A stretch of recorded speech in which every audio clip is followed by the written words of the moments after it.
Algumas perguntas, pastor, são sobre conversão e fé. Elas são muito frequentes. A exemplo de alguns de nossos ouvintes que mandaram o seguinte: o Francisco Shelton, do Acre, diz: o que faço para vencer a dúvida e a incredulidade? Chego a questionar minha conversão. Muito bem, aqui o Francisco, lá do Acre, nosso abraço, e nós esperamos que o programa de hoje possa responder essa sua dúvida, querido irmão. Temos também o Igor Petris, que diz: passo por uma fase que chego a sentir raiva de Deus, pensando até que se Deus não existisse, ele não teria criado nada. Sendo assim, não haveria perda ou ganho. Por que passamos por esses períodos de deserto e como sair dele? Isso, Igor. Aí minha solidariedade, não é? Já vou lhe confessando aqui que esses períodos de deserto, de questionamento, eles fazem parte da vida cristã normal. E eu mesmo já passei e às vezes passo, né, por um período assim, me sentindo seco, longe de Deus.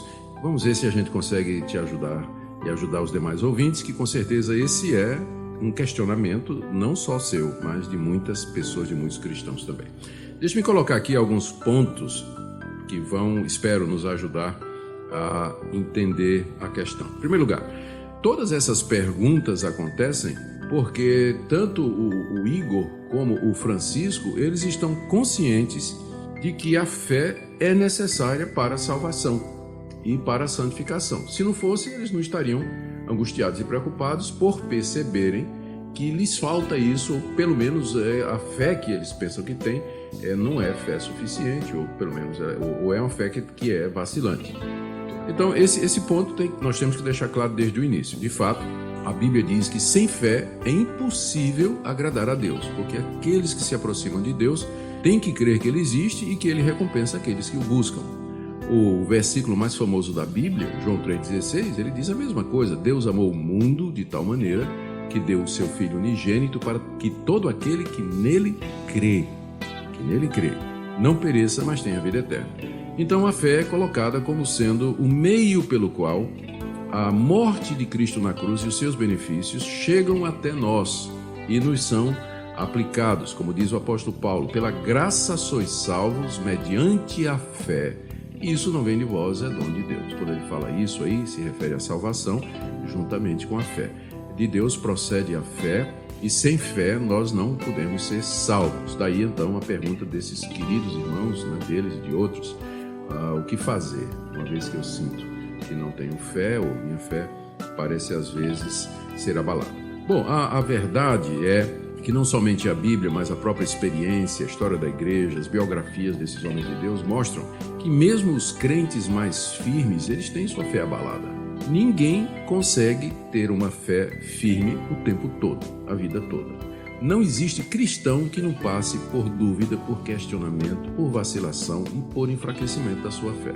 Isso é devido ao fato de que aqui nesse mundo nós estamos sujeitos, primeiro, às tentações do mundo. O mundo nos tenta. Estamos cercados de oportunidades e de apelos para que nós desobedeçamos a Deus e façamos aquilo que não é correto.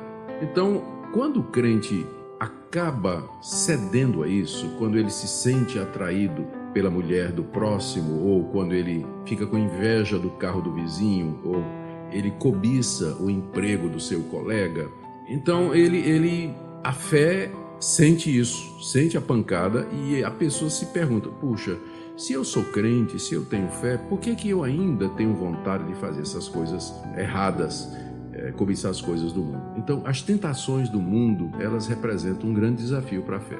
Fora isso, pastor, nesse ponto entra aquele texto que fala: no mundo tereis aflições.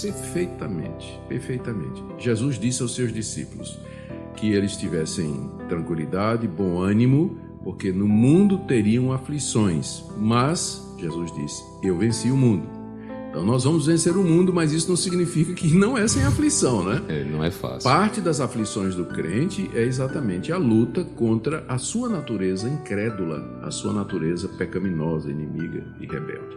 Então, ele é tentado pelo mundo. Fora isso, o diabo assedia o crente, o diabo traz pensamentos de incredulidade, o diabo lá no fundo da nossa mente diz: você não tem fé, ou então sua fé não vale nada. O diabo oprime mesmo os cristãos com o objetivo de fazê-los fracassar na fé ou vacilar na fé. Ainda pode acontecer, Denis, que o crente tem a sua fé abalada quando ele cai no pecado.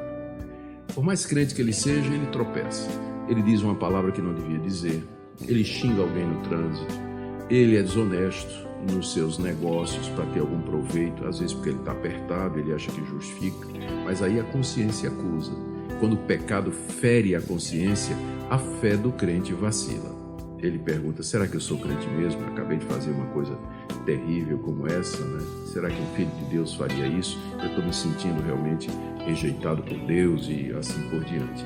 Ou então, Denis, olha, existe uma causa muito comum, normal, para o crente ter a sua certeza de segurança, a sua segurança, a sua certeza de salvação abalada, que é a falta do uso dos meios de graça. Falta de leitura da Bíblia, falta de oração, falta de ir à igreja, falta de participar da escola dominical, de grupos de estudo, de fazer o culto doméstico em casa com a mulher, com os filhos e com a família, quando der, é claro. Então, Deus deixou meios pelos quais a fé se fortalece. Como o apóstolo Paulo diz lá em Romanos, a fé vem pelo ouvir a palavra de Deus. Então, se o crente não ouve a palavra, não lê a palavra, não medita na palavra, como é que a fé vai se fortalecer? A fé é a certeza das coisas que a gente não vê. É a convicção de fatos que nós não percebemos e que aguardamos. Então a fé, ela opera no sobrenatural, no invisível. Ela se alimenta das promessas de Deus, dos registros, dos atos de Deus na Bíblia e das explicações disso. Se o crente não se alimenta da palavra de Deus, a sua fé vai enfraquecer e ele começa, de fato, a questionar. Pastor, e em relação à blasfêmia contra o Espírito Santo, que é comumente pregado que não há perdão? Não é perdão. Eu não creio, boa pergunta, eu não creio, Denis, que um crente verdadeiro cometa a blasfêmia contra o Espírito Santo. Quem comete esse tipo de pecado é um réprobo, é uma pessoa que já está no caminho da perdição.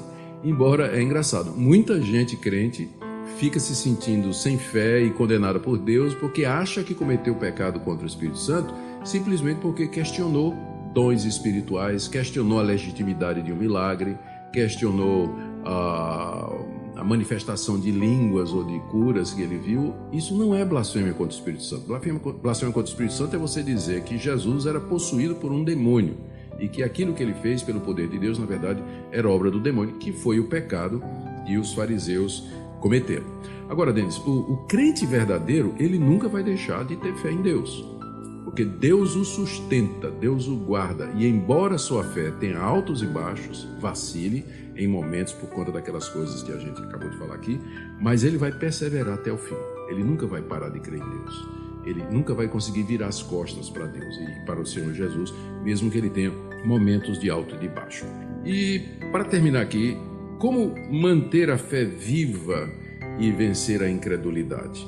Então eu dou essa sugestão aí para o Francisco, para o Igor e todos os demais queridos que nos assistem. Primeiro, usem os meios de graça. Leia sua Bíblia todo dia, escute bons sermões expositivos sobre a Bíblia, medite na Bíblia, participe ativamente dos cultos da sua igreja, louve a Deus, esteja junto com os irmãos. Isso tudo vai aquecer a sua fé.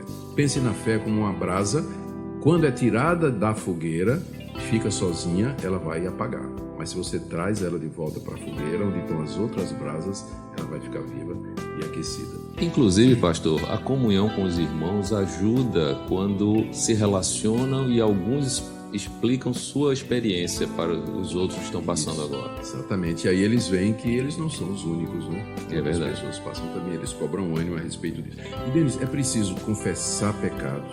Às vezes a pessoa está vacilando na fé porque está em pecado, está vivendo com uma relação imoral, está sendo desonesto, enfim. Então ela tem que confessar os pecados, abandonar os pecados e perseverar. E Deus haverá de lhe restaurar a fé e a plena certeza da salvação eterna. Pastor,